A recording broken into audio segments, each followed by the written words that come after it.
Bienvenue sur Top Invest, la chaîne des top d'investissement. Ici, on parle essentiellement d'entreprises de qualité. Avons-nous une opportunité d'investissement sur 3M? C'est la question à laquelle on va essayer de répondre en se basant sur les rapports financiers de la compagnie. Et je rappelle que ceci représente uniquement mon point de vue et non un conseil d'investissement. Et comme d'habitude, je me réserve le droit de me tromper. J'ai bien parlé des rapports financiers et non des états financiers.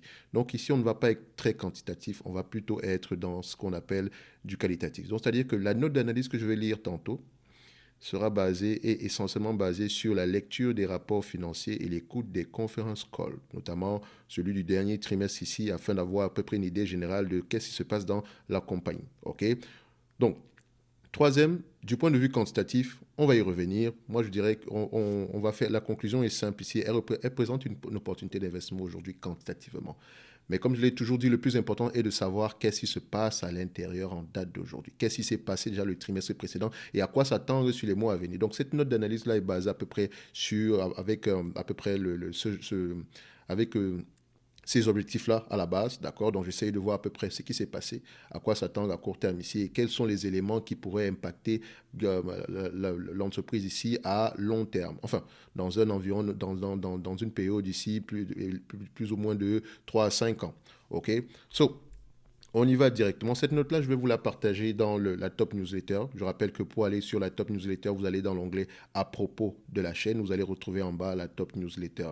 OK, donc généralement, comme je l'ai dit, je partagerai les notes d'analyse pour les entreprises que j'ai déjà eu à mentionner sur la top newsletter. Vous allez voir ici que j'ai déjà eu à mentionner 3M par le passé. On a également présenté une note d'analyse sur ce sujet-là il y a quelques temps, ainsi qu'avec Stanley Black Decker dernièrement. OK, parce que généralement, cette note d'analyse-là, c'est uniquement, je les réserve uniquement aux abonnés Top Premium et encore uniquement sur des entreprises qui, moi, m'intéressent personnellement. D'accord? Donc, pour ceux qui sont également intéressés par le service Top Premium, je vous laisse en lien dans la description de cette vidéo aussi un lien vers le service Top Premium. Maintenant, on va sur la note. Donc, la baisse de la demande risque d'affaiblir le chiffre d'affaires de la société troisième cette année. Le conglomérat connaît un ralentissement sur ses activités dépendantes des consommateurs dans les domaines de l'électronique et de la vente au détail. Cette situation est due à la combinaison d'une baisse des dépenses discrétionnaires et d'un processus de déstockage de la part des clients de troisième. J'ai bien parlé ici des activités dépendantes des consommateurs, pas les activités dépendantes ici des entreprises. OK? Donc, les consommateurs ici sont moins fidèles en période difficile. Donc, la force du dollar est également un facteur défavorable majeur, car la société est un exportateur net d'articles produits dans le pays, donc aux États-Unis. Ils produisent aux États-Unis, d'accord? Donc, par ailleurs, les ventes réalisées à l'étranger sont converties en dollars, ce qui pèse sur le chiffre d'affaires et le résultat lorsque la monnaie américaine s'apprécie. Donc, les ventes du trimestre terminé en décembre ont subi une baisse de 400 millions de dollars d'une année sur l'autre, rien qu'en raison du taux de change. La session en septembre, la session en septembre de l'activité de sécurité alimentaire, environ 350 millions de dollars de ventes annuelles, pèserait également sur les comparaisons annuelles du chiffre d'affaires. Donc, si vous comparez le chiffre d'affaires de la compagnie d'une année sur l'autre, ici, faites attention de prendre en considération qu'elle a eu à céder une partie de son activité au courant de cette année-là.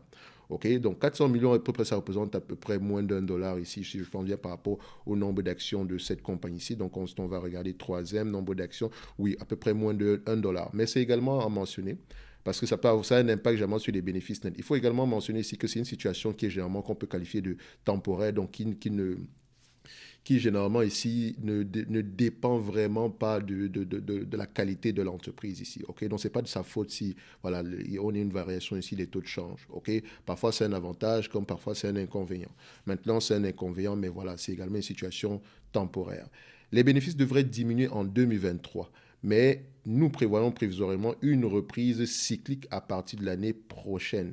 Donc, quand je dis nous, ça c'est en fait c'est une partie ici qui concerne le management ici, d'accord? Donc le management, c'est ce qu'il mentionne dans la plupart des rapports financiers parce que voilà, j'ai eu pris à prendre ce passage-là.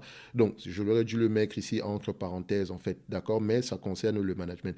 Dans les dernières perspectives, la direction prévoit pour 2023 des bénéfices de 8,5 à 9 dollars par action avec des ventes en baisse de 2 à 6%. Le déstockage le déstockage le plus important devrait avoir lieu au cours des 2 premiers trimestres et troisième à ajuster sa production et sa main-d'œuvre en conséquence. Donc, quand vous voyez les objectifs de prix, il faut voir qu'est-ce qui est inclus à l'intérieur. Ok, on s'attend à une baisse des revenus. Pourquoi est-ce qu'on s'attend à une baisse des revenus également? On dit ici que le déstockage aura un impact majeur sur cette compagnie-ci. Vous pouvez également voir que le management mentionne que sur les deux premiers trimestres ici seront impactés par le déstockage. Donc, c'est-à-dire quand il y a du déstockage ici de la part de nos clients finaux ici, donc ça nous encourage. Enfin, on est plus porté à faire des discounts ici. Il y a également un risque de ralentissement ici des ventes, mais c'est également temporaire. OK? Donc, il est également très difficile d'augmenter les prix dans un environnement pareil. Donc, il faut également voir qu'entre-temps, 3M ajuste sa production. Donc, on diminue un petit peu la production et également, on réduit la main-d'œuvre ici. Ça, ce sont des éléments que vous ne pouvez pas connaître si vous ne lisez pas les rapports financiers. OK? Vous allez uniquement vous baser sur les chiffres ici, mais en fait, il faut rentrer dans le business pour avoir à peu près l'idée générale de ce qui se passe à l'intérieur. Donc, ces estimations ne tiennent toutefois pas compte d'éventuels paiements importants liés à des litiges au cours de l'année. Donc, il convient de noter que le résultat net de l'entreprise inclut de telles dépenses pour 3M. Donc, le résultat net de 3M ici inclut des dépenses liées à des frais de justice. Et ces frais de justice-là, le prix, la variation pourrait être très élevée. Enfin, quand je dis très élevée, du point de vue bénéfice net par action. À titre de comparaison, les bénéfices par action de 2021 et 2022 comprennent des frais de juridique de 0,61, donc pour 2021, et 3,20 pour 2022. Des frais de justice, 3,20 là, c'est 3,20$ l'action. Si on prend par rapport à 500 millions d'actions, ici on est à peu près à près d'1 milliard, ok, respectivement. Donc, les bénéfices de l'année dernière comprennent également des frais de restructuration de 1,45$ par action, mais un gain de 4,73$ sur la vente de l'activité de sécurité alimentaire au troisième trimestre, mais un gain de 4,73$ sur la vente de l'activité de sécurité alimentaire au troisième trimestre a compensé les autres charges inhabituelles importantes qui ont principalement affecté les deuxième et quatrième trimestres, quatrième période de 2022. Donc, l'action troisième semble être une bonne affaire, mais les investisseurs doivent prendre en compte les problèmes juridiques de l'entreprise. Malgré l'intention de 3M d'arrêter sa production de PFAS, qu'on appelle généralement Forever Chemical, tout le monde parle ici des problèmes par rapport aux bouchons d'oreille. Mais en fait, le PFAS, là, c'est peut-être encore plus gros que ça. OK? Je vous laisse aller vérifier. Allez-y vous renseigner dessus. C'est peut-être encore plus gros que ça. D'accord? Donc, c'est-à-dire que d'arrêter la production de PFAS ici avant 2026, elle pourrait finir par payer des milliards de dollars en frais de justice, dommages et intérêts et efforts de nettoyage dans les années à venir. Donc, on a deux problèmes d'ordre juridique ici majeurs. D'accord? Premièrement, vous avez le problème avec les bouchons d'oreille ici. Ça, c'est le premier. Deuxièmement, vous avez les problèmes avec le PFAS. Et le PFAS, en fait, si vous pensez que les bouchons d'oreille, c'est déjà assez élevé, le PFAS peut être pire que ça. Parce que ça englobe toute la planète, on peut le dire comme ça. Allez-y, regardez à peu près qu'est-ce qu'on appelle le PFAS. Vous l'avez dans toutes les poêles chez vous aujourd'hui. Les poêles anti-adhésives, c'est ça. D'accord? Donc, ça... Voilà, c'est une situation enfin, ça me dérange tellement que, voilà, ce genre d'entreprise chimique, c'est pour ça que je n'aime pas les compagnies chimiques. J'ai toujours l'impression qu'il y aura toujours un problème quelque part. Vous avez vu dernièrement, Sanofi, pas Sanofi, excusez-moi, mais Johnson & Johnson a eu à payer près de 8 milliards de dollars ici pour les problèmes liés au talc. Vous avez vu le talc empoisonné, enfin, pendant plusieurs années, on en a utilisé sur tous les enfants, tous les bébés, etc. Donc, vous imaginez pas le nombre de personnes qui ont été affectées dans leur vie par rapport à ce genre de produit-là. Et tout ce que l'entreprise va faire, c'est payer 8 milliards de dollars sur 25 à 35 ans et on passe à autre chose. Et elle ne reconnaît même pas son implication dans la chose. Donc elle paye genre, voilà, je suis trop gentil, je paye ça, on oublie le problème. OK? Mais à un moment, ça concerne toujours des entreprises, des citoyens américains, ok, alors que c'est un problème qui touche des pays, d'autres personnes ressortissant de d'autres pays, d'accord? Mais bon, enfin, je ne sais pas si un Camerounais va se plaindre d'avoir utilisé il n'est même pas au courant de cette situation-là. Et le PFAS, alors, je n'en parle même pas. Et ce n'est pas qu'un problème lié à troisième. Attention, il y a d'autres entités à l'intérieur. Et parfois, ici, on peut vous condamner à une somme, à payer une somme ici. Par exemple, le 9 milliards, 8 milliards de dollars ici que Johnson Johnson a payé, c'est sur près de 25 ans, 25 à 35 ans par là. Peut-être même parfois, ça peut m'aller jusqu'à 50 ans. Donc, vous n'allez pas payer cet argent-là maintenant, mais vous allez provisionner un montant annuellement ici pour pouvoir payer ce genre de montant-là. Donc, ici, on dit ceci. Les coûts annuels permanents sont estimés à 1 milliard de dollars par action, mais il s'agit là d'un scénario optimiste. Jusqu'à ce que le troisième puisse régler et quantifier ce passif, il est probable que cela reste un obstacle majeur pour le cours de l'action. Donc, pour faire simple, comme je le disais tantôt, en termes quantitatifs, il n'y a rien à dire en supplément sur troisième. C'est vraiment pas ça ici qui va, que ce soit une opportunité d'investissement ou pas, c'est surtout le problème à l'intérieur ici. Comme je l'ai dit dernièrement, si vous pensez que les frais de justice ou bien les charges à payer ici pour régler à peu près ces différents problèmes-là, si vous pensez que ces charges-là seront raisonnables, quand je dis raisonnables ici, disons aux alentours d'une dizaine de milliards, voilà. On peut se dire ici que voilà, ça peut être une opportunité. OK? C'est vraiment pas. Parce qu'on ne connaît pas l'issue de cette affaire-là. Et je vous ai partagé ici dans l'onglet communauté de la chaîne un document ici.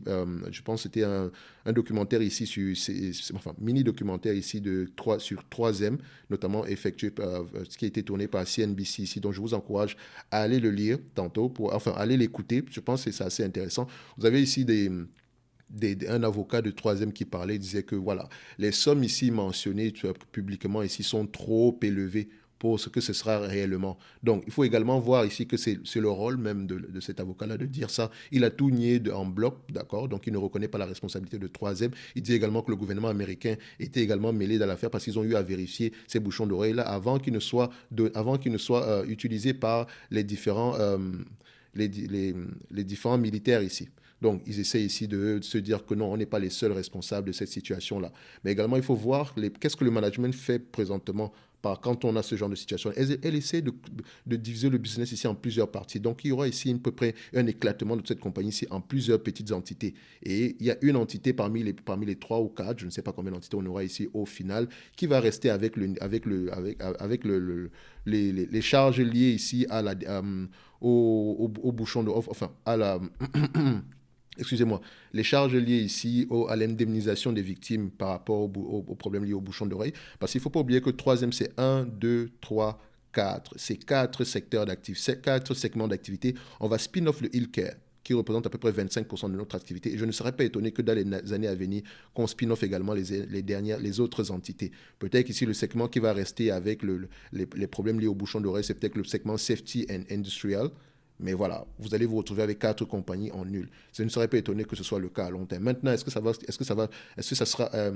va être accepté par le juge, etc. Je n'en sais rien. Donc ici, spéculation, voilà, on peut que spéculer sur l'issue de la chose ici, mais tant qu'on n'a pas la dernière décision ici du procès, voilà, l'action ici aura toujours tendance à se négocier à un prix extrêmement déprécié. Donc pour quelqu'un qui irait sur le troisième ici, franchement, si vous allez par rapport aux dividendes, etc., croissants, etc., dites-vous également qu'il y a ce gros risque-là. Donc gérez-le en termes regardez à peu près quel est le pourcentage de votre portefeuille que vous voulez allouer dans une situation comme troisième. Parce que comme je le dis ici, personne ne sait à quelle sera l'issue de cette situation, des différents procès. Mais moi, déjà, ça me refroidit déjà. D'accord? Donc, personnellement, je sais que c'est une belle entreprise. Hein? C'est une très belle entreprise. D'accord? Mais le problème, et va au-delà de la qualité de la compagnie. OK? Maintenant, à vous de voir si vous voulez assumer ce risque-là. Parce que c'est vous qui choisissez le risque que vous voulez assumer. Donc, c'est ce que je pourrais dire ici sur troisième. Comme je l'ai dit ici, le plus important justement, c'est la lecture des rapports financiers. C'est ça le plus important. Une fois qu'on a fini de lire les états financiers là, c'est cette lecture des rapports financiers qui nous permet à peu près de remettre l'église au centre du village. Dans le sens où on sait maintenant que si je choisis d'aller sur troisième, je sais qu'est-ce qui s'est passé précédemment, à quoi m'attendre à court terme ici et quels sont les nuages gris à l'horizon.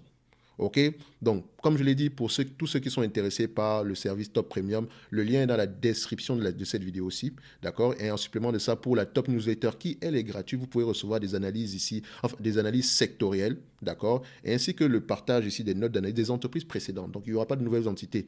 Si je vais parler de troisième présentement, je parlerai toujours de troisième ici, voilà, juste pour voir l'évolution des choses. Ça peut également vous permettre de faire vos propres recherches ici, ok. Donc, il n'y aura pas de nouvelle entité qu'on va rajouter ni quoi que ce soit, ok.